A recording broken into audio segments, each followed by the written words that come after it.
Genesis 2. Thus the heavens and the earth were finished, and all the host of them. And on the seventh day God finished his work that he had done, and he rested on the seventh day from all his work that he had done. So God blessed the seventh day and made it holy, because on it God rested from all his work that he had done in creation. These are the generations of the heavens and the earth when they were created, in the day that the Lord God made the earth and the heavens. When no bush of the field was yet in the land, and no small plant of the field had yet sprung up, for the Lord God had not caused it to rain on the land, and there was no man to work the ground. And a mist was going up from the land, and was watering the whole face of the ground. Then the Lord God formed the man of dust from the ground, and breathed into his nostrils the breath of life. And the man became a living creature. And the Lord God planted a garden in Eden, in the east, and there he put the man whom he had formed. And out of the ground the Lord God made to spring up every tree that is pleasant to the sight and good for food. The tree of life was in the midst of the garden, and the tree of the knowledge of good and evil. A river flowed out of Eden to water the garden, and there it divided and became 4 rivers. The name of the first is the Pishon.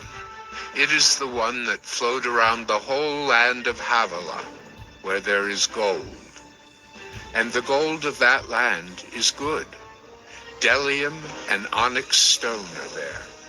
The name of the second river is the Gihon.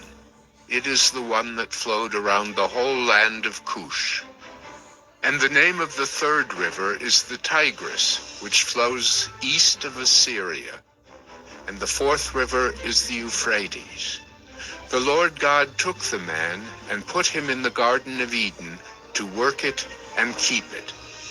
And the Lord God commanded the man, saying, You may surely eat of every tree of the garden, but of the tree of the knowledge of good and evil you shall not eat.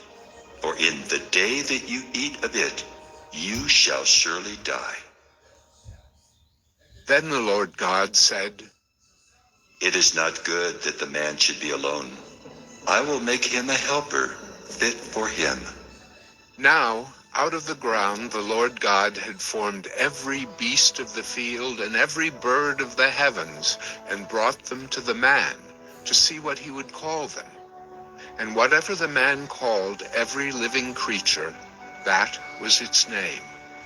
The man gave names to all livestock, and to the birds of the heavens, and to every beast of the field. But for Adam there was not found a helper fit for him.